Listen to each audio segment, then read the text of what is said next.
is going on, everybody? How is everybody doing today? Welcome back here today to a Bleacher Report reaction article. You guys seem to enjoy the redraft one. You guys enjoyed me reacting to ESPN's top 76 players of all time video. So here we are with an article from Andy Bagley. Every NBA team's biggest flight risk this offseason, meaning who is most likely to leave from these NBA teams. So I mean, if I had to guess, I don't think LeBron would be leaving. So I'm just going to give my analysis, or pretty much do I think that that player would leave? Do I think there's another player or a replacement player on that team that would suit this article better? So we'll get into it. We got 30 players, so we will see. But let's see what they mention here, or he mentioned small market teams such as the Denver Nuggets with Melo, Pelicans with AD, maybe even Zion, have been spurned by the stars they drafted. Yeah, obviously in the player empowerment era. Some of these small market teams can't really offer something that the Knicks, the Lakers, the Heat, the Bulls, all these bigger teams can offer sometimes, but it's looking like we're seeing a little bit more loyalty. Devin Booker in Phoenix, as long as you win mainly, because you got Devin Booker in Phoenix,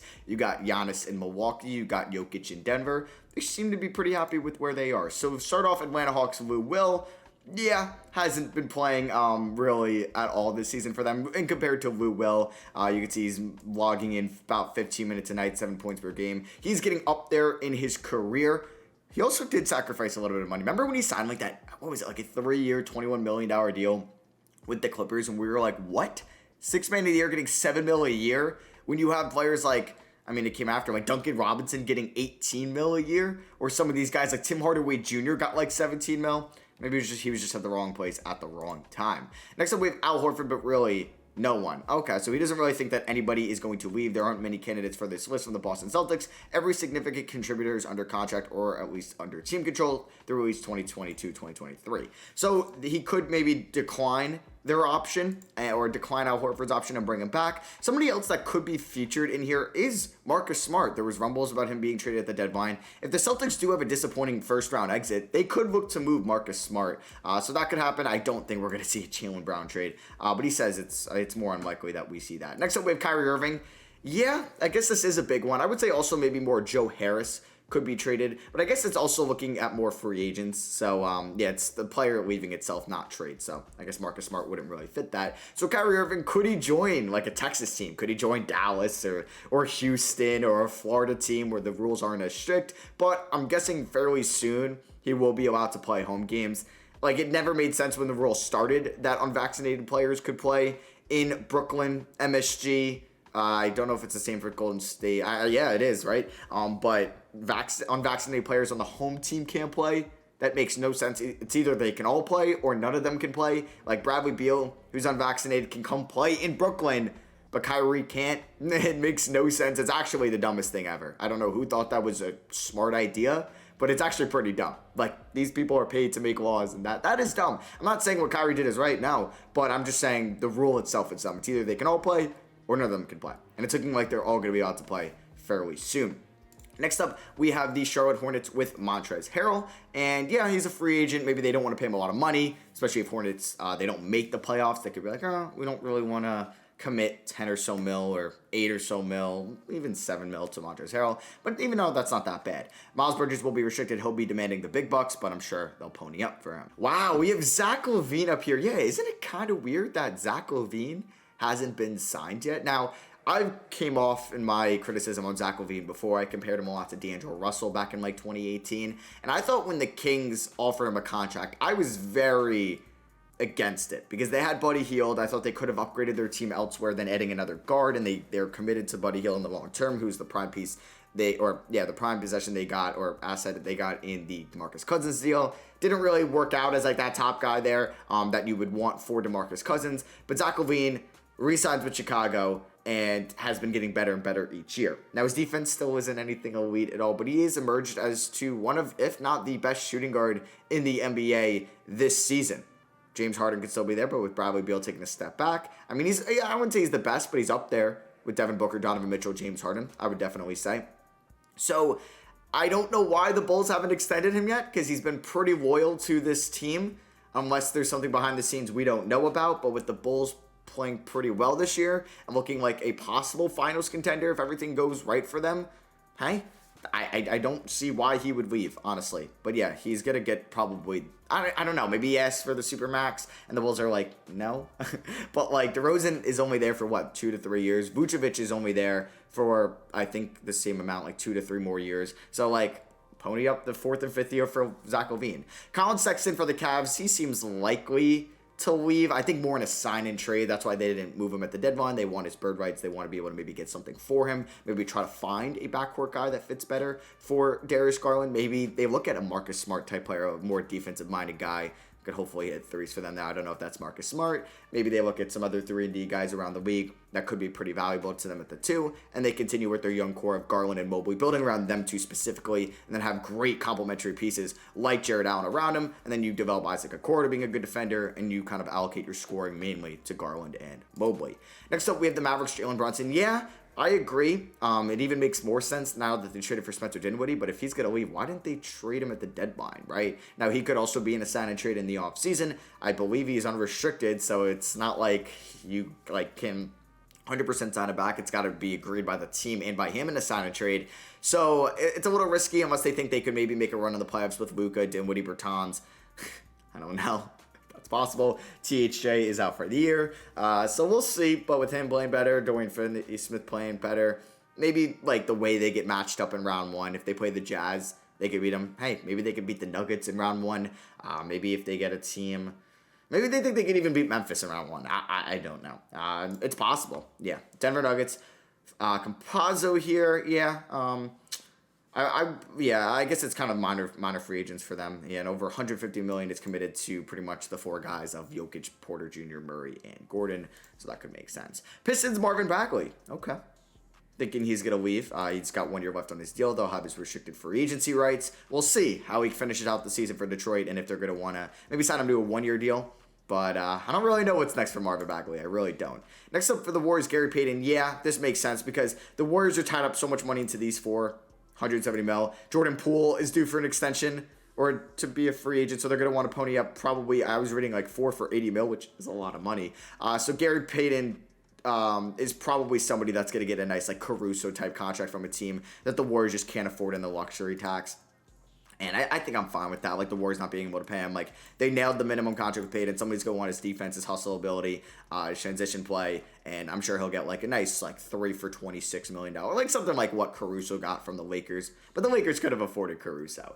Houston Rockets, Dennis Schroeder. Yeah, apparently he's not getting bought out, but this is pretty much a done deal. Something minor. Pacers and Ricky Rubio. Also, I'm sure Rubio is going to re-up his injury. He wants to go back to a contender. Maybe there's a reunion in Cleveland because things didn't seem to be going well there. Then, unfortunately, towards ACL. Robert Covington. How much is he going to be making on the open market? Is it going to be less than $5 million? Most likely, unless a team is going to really value his defense out there and look to acquire him. But the Clippers are paying a lot of money to Kawhi, Marcus Morris, Paul George, Norman Powell. Covington's probably expendable for the Lakers, everyone. Well, Russ is opting in. So he's not getting traded. I would say Malik Monk is most likely to leave because the Lakers, I don't believe, have bird rights on him due to his minimum contract. So I don't think they're going to be able to afford him. And some team is saying, oh, Malik Monk is really good. We're going to give him $12 million a year, $14 million a year, and the Lakers are probably not going to pony that up unless they are able to get off of Russell Westbrook's $47 million player option. Next up, we have the Memphis Grizzlies, Kyle Anderson. This makes a lot of sense as well. Him and Tyus Jones are most likely going one of the two. I would say more of Kyle Anderson because they just have so much depth there. If you have Ja, you have Brandon Clark, Jaren Jackson Jr., Desmond Bane, Dylan Brooks, Zaire Williams, D'Anthony Melton. They're going to have 3 first-round picks in this draft. Tillman. They just have a ton of talent on this team. I believe Steven Adams is... I think he might have a team option next year, but yeah, they just have so much talent there. They're okay losing some of those guys. Heat, Oladipo, yeah. When is Oladipo playing this year? I'm actually kind of curious to see what his latest news was on Oladipo, because he was supposed to play this year, and he has yet to be cleared for full contact work. And that was updated in September. So I don't know when he's supposed to come back. We'll see. He signed that minimum deal. I would like to see Oladipo again this year. It really sucks because he was really on the rise in Indiana when he won Most Improved. And what year was this? 2018. Wow, that seems like forever ago. Damn, I'm getting old, man. I was a freshman in college then, and now I'm in my master's degree, about to start full-time work in the summer. It's crazy. So Milwaukee, Serge Ibaka, yeah, with the luxury tax, unless he comes back on the minimum, that makes sense. Minnesota, Torian Prince. Yeah, they really don't seem to need him, making a lot of money, unless he wants a lot short of his deal. And whoa, Zion Williamson, I don't think so. Unless he's like, I want to trade. He has been a terrible teammate. Like, I don't think he has been a terrible teammate. Maybe he's been a little bit distant to the team, but apparently he's talked to CJ since, like, CJ came out and said, yeah, we haven't talked at all. I don't know. I don't think he's going to get traded at all. I would say there's a 1% chance he got traded because management just made a trade saying, Zion, you got Ingram, you got Valanciunas, now you have McCollum. Like, let's make the playoffs. So I don't know if he's going to play this year. I'd assume he's not going to play this year. So next year I think they want to at least see those guys that I just mentioned. Devontae Graham, we'll see if they make a trade for a point guard. But then you got young guys like Kyra Lewis, Jackson Hayes, Trey Murphy, Herb Jones. So we'll see if a move's been made there. Mitchell Robinson, all right. Prior to the deadline, New York were reportedly contacted by the Chicago Bulls and Detroit Pistons. I wonder what the Bulls offered. It's probably something like Kobe White, you know. But yeah, I don't know. He's a free agent. He'll be restricted. Let's see. He can get $55 million over 5 years. I'd pay him that. But yeah, if he's had enough of Joyce Randle and Tom Tibbs, we'll see. I wouldn't blame him for leaving. Thunder favors, makes sense. Timeline.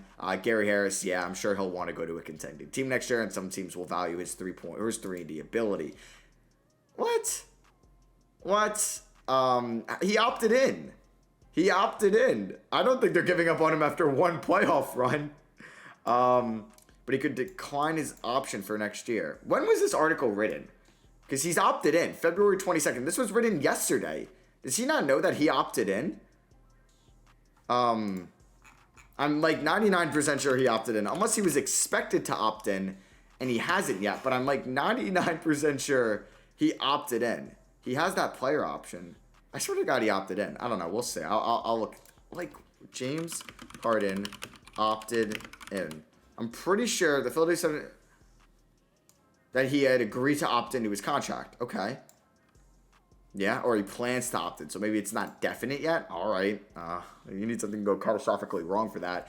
If this happens, if Aiden leaves the Suns, I mean, they got to pay him. Pay him as much money as he wants. He is so important to this team. I pay the luxury tax. Chris Paul isn't going to be around for much longer. You can afford to pay the luxury tax, Robert Sarver, for 2 years, for 1 year, until Chris Paul retires. Because Aiden deserves every penny. Devin Booker deserves every penny. Mikal Bridges deserves every penny. Chris Paul is, 36? I mean, he's probably going to play out the rest of his contract. So, no, you'd be paying the luxury tax for probably 3 seasons. Do it, man. Just do it. Portland Ingles makes, that's pretty obvious right there. Sacramento Kings, Jeremy Lamb also makes sense. A lot of these guys that were traded at the deadline on 1-year deals, like Lamb, like Ingles, I just mentioned one. Well, not Gary Harris wasn't traded, but somebody that will most likely be moved, like Dennis Schroeder.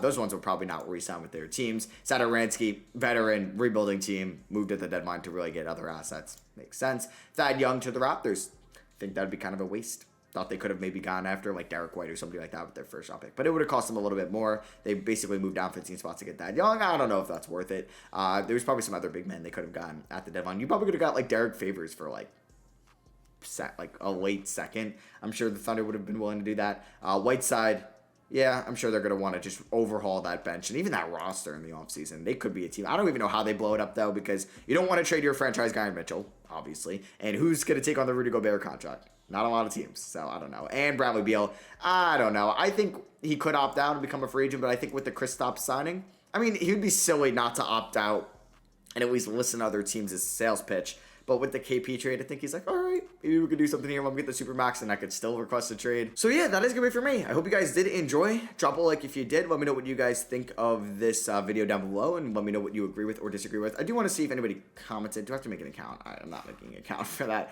That James Harden opted in, but I guess it's still all hearsay at this point. He hasn't fully opted in, pen on paper. So yeah, let me know what you guys think. Drop a like if you did enjoy. I love you guys, and I'll catch you on the next one. Peace.